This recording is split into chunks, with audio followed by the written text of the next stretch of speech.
गोवर्धन में एक झाड़ू लगाते थे, उसको मंदिर जाने का अधिकार नहीं था, पर उसकी इच्छा बहुत होती थी कि मैं ठाकुर जी को देखूं। तो बेचारा जाता तो नहीं था, लेकिन दर्शनार्थी जो आते थे उनसे ही पूछ लेता था ठाकुर जी कैसे दिखते हैं। वो ठाकुर जी का मुख ऐसा, ठाकुर जी की भुजा ऐसी, ठाकुर जी के चरण ऐसे, ठाकुर जी के नेत्र ऐसे, ठाकुर जी के वस्त्र ऐसे। सुन के ही दर्शन करता था, आहा लाल जी आप तो बड़े सुंदर हो। उसके भाव ठाकुर जी से उमड़ घुमड़ के टकरा गए। एक दिन ठाकुर जी स्वयं को रोक नहीं पाए।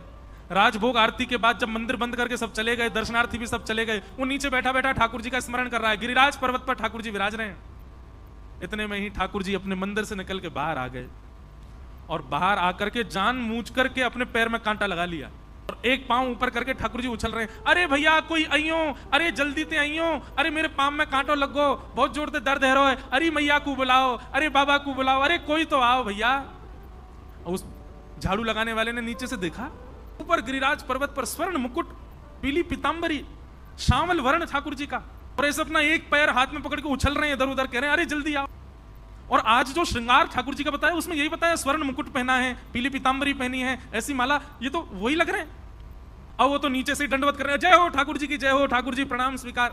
बोले अंबेदारी के प्रणाम कर रहा है, मेरे पांव में कांटो लग गो, जल्दी ऊपर आ। मैं ऊपर आ गया तो गुसाई जी मारेंगे, सब लोग चिल्लाएंगे, अरे मोकू अधिकार नहीं है।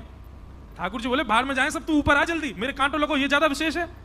चढ़ गए ऊपर। ठाकुर जी बोले रोइयो धोइयो बाद में, तू जल्दी आ भैया, मेरे पांव में कांटो लगो। ठाकुर जी के पास पहुंच गए, ठाकुर जी ने सीधे अपने चरण दे दिए उसको, ले पकड़ और जल्दी ढूंढ कांटो कहां निकाल वाकू। आहा सुंदर सुंदर चिन्ह बने ठाकुर जी के चरणों में। वो अपने हाथ से ऐसे ठाकुर जी के कोमल पैर के तलवे का स्पर्श कर रहा है, नेत्रों में आंसू भर रहे हैं, बार बार मूर्छित हो जाता है, फिर होश में आता है, फिर ठाकुर जी के चरण कांटा ढूंढ रहा है। ठाकुर जी मुझे तो मिले ही नहीं रहे हो। अब उसकी स्थिति वो कैसे बताए? ठाकुर जी को देखता है तो उसको मूर्छा आती है, अपने भाग्य की सराहना करे। अब तो स्थिति ऐसी हो गई कि महाराज उसके मन में आ रहा है मेरे प्राण अभी निकल जाए, अब जीवित ही नहीं रहना। हे ठाकुर जी मेरे प्राण ले लो। बोले प्राण बाद में लूंगा, पहले कांटो निकाल, कांटो लगो मेरे पाम में। जय जय मुझको तो कांटो मिल ही नहीं रहे हो। ठाकुर जी ने उंगली धर के बताया, वो देख ये रो। अब वो इतना गहरा गया कि वो हाथ से नहीं निकल रहा। ठाकुर जी बोले ऐसे नहीं निकलेगा, मैं बताऊं? बोले कैसे निकलेगा? बोले तू मेरा पाम पकड़ के अपने मुंह के पास लिया और अपने दांतन से या को निकार। उस भक्त ने अपने मुख से ठाकुर जी का चरण लगा लिया। अब यहाँ जबरदस्ती ठाकुर जी ऐसी लीला कर रहे हैं कि या के सिर पे हाथ धरूं, या के मुख में अपने पाम को स्पर्श कराऊं। कहने का अभिप्राय क्या है?